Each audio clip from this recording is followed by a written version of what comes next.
Whoa. There. That's where I gotta go. How do I get over there?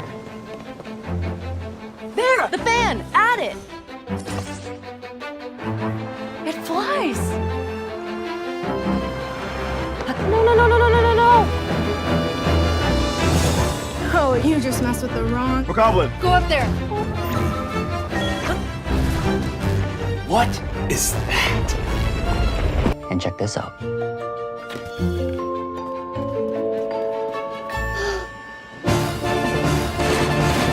Yes, finally!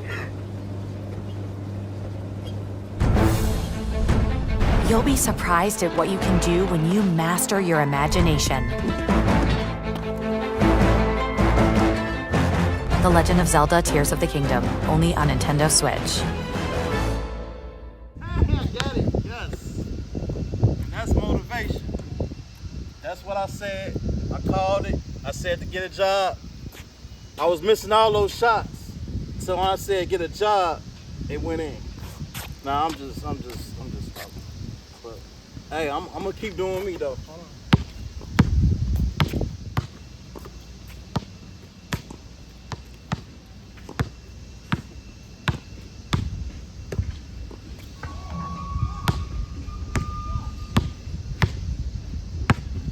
Hey man. And speaking of the underground, the next clip shows Link exploring underneath Hyrule.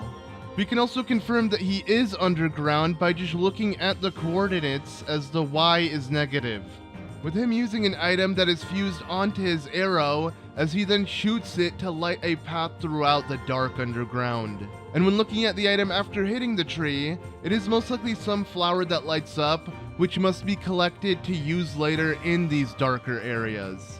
Link then continues as he makes his way to this giant orange cocoon that is held by tree roots. We've seen a glimpse of one of these before from a previous trailer, as they seem to be scattered throughout the underground areas. There is also a green light that is connected to the cocoon from the bottom, so there may be a connection between them and the Zonai, just assuming from the green light connecting to it. Though I'm sure there is no connection between this next example, but I still want to mention it. That being the cocoon-like vessel that Zelda was held in Skyward Sword. Its orange glow somewhat reminds me a lot of the one we see in this commercial, along with the fact that they are both tangled with roots surrounding them.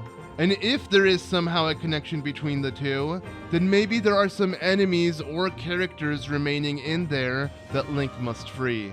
Next, we see a happy conclusion to the girl who was struggling in the laundromat, as she finally achieves her goal and makes her way across the railing, this time using two minecarts attached together with the propeller on the end of that, giving it the additional length not to lose balance when passing the broken portion of the railing.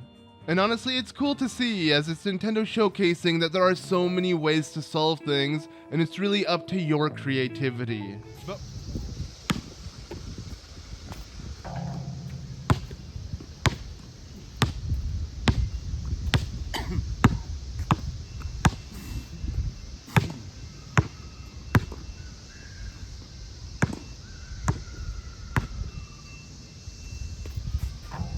All net, baby, all net butter. Okay. Tons of new sky islands, a closer look at the shrines, different types of designs throughout the land of Hyrule that we haven't seen before. Apparently villagers are now a thing and they're building out camps around different towns that we've been to. Maybe a look at the first traditional style dungeon returning to Tears of the Kingdom, floating ships that are flying throughout the sky, insane possibilities when it comes to machine crafting, a potential first look at the Zonai race or even Hylia herself, a ton of different bosses. Link has a rocket ship, the official return of Ganondorf, and are we talking about the potential for time travel and or realm travel in Zelda Tears of the Kingdom? We need to break all of that down in an analysis of today's brand new Legend of Zelda Tears of the Kingdom trailer right now. Today, we got to look at what is claimed to be the final pre-launch trailer for Zelda Tears of the Kingdom. It was 3 minutes long, and I don't know how this couldn't put to bed any of the worries or concerns from critics online suggesting that this game is $70 DLC, as we right out of the gate see the expansion of the Sky Islands into the Hyrule that we know and love from Legend of Zelda Tears of the Kingdom. I believe that the opening scene with Link falling into the sky and the splash screen logo for Zelda Tears of the Kingdom popping up is likely that intro to the game, similar to what we saw happen in Zelda Breath of the Wild, where the logo pops up upon Link first stepping onto the Great Plateau. This is likely that same transition into the more expansive adventure of the game. It very well could be after Link has uncovered his new abilities. We then see him swiftly land into a very familiar Hyrule, but But you see how green that is? Shout out to Link. we then also get a look at the big circle orb in the sky that does have those circular symbols that we see on the Zelda Special Edition OLED console and that we've seen numerous times throughout the promotion of Zelda Tears of the Kingdom now. And it looks as if Link can just fall into that, and that could indeed be the puzzle that we saw Link completing earlier, or that could be something entirely different. There is then a racing speed ball that flies straight by Link as he jumps to the side to dodge it. And we then see Link jumping up to the sky with a little Rito who could be Tolan from Breath of the Wild, as he looks just slightly older and is definitely looking for Link to lead the way. They jump off of some kind of fabric that is obviously propelling them far upward, and we also get another look at these sky ships that are not quite as prominent as the big central one that we saw earlier, but they are flying off in the background, leading us to believe that the Rito have likely gone to the skies and have created an entire section of their village there. Speaking of village, Link is then transporting some local Hylian villagers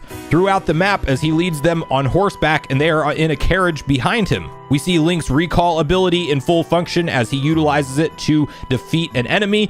And next we have Link partnering with SpaceX as he is now able to craft rockets that propel him upward. So gone are the days of trying to climb up the sides of mountains when you can just build a rocket and propel to the top of them if you can't traverse through the bottom of them with the cave system.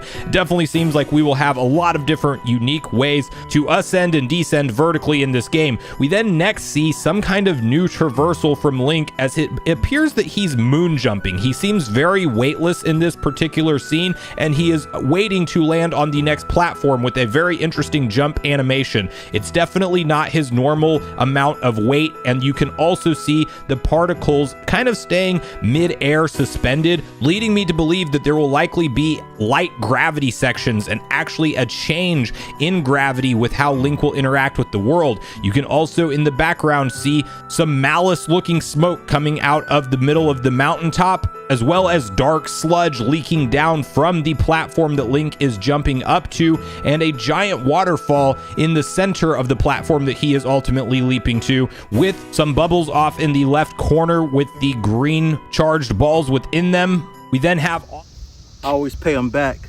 like my man LL Cool J say. Wise up.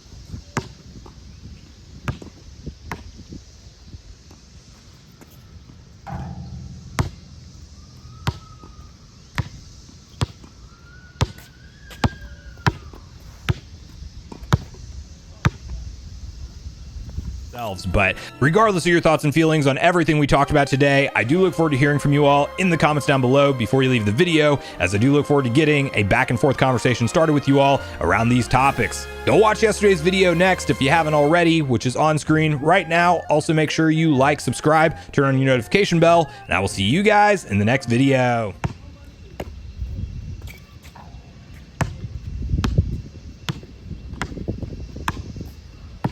Overall, this trailer really hit on what they were trying to go for. letting the viewer know that there are so many ways to tackle this adventure your way, while showcasing a decent amount of exciting stuff to expect from a Zelda game. I am just so excited for whatever else Nintendo has in store for us. And while this was our first English commercial, there have been 3 Japanese commercials that were aired a few days ago, mainly showcasing trailer footage we've seen, but with a few new ones. And Japan also got a Nintendo Switch ad that showcased a ton of small bits of Tears of the Kingdom clips we haven't seen before. So it seems with each day that passes coming closer to Tears of the Kingdom's release, so does the marketing hype. And I can only imagine that within the next few days and weeks, we'll be getting a ton more until the game launches. So make sure you're subscribed not to miss out on any new info regarding the game, as I'll be there to cover it along with the full-on Let's Play on release. Also, please leave a like on the video if you are excited. But anyways, as always, I've been ZM, thank you all so much for watching, and I'll see you in the next one.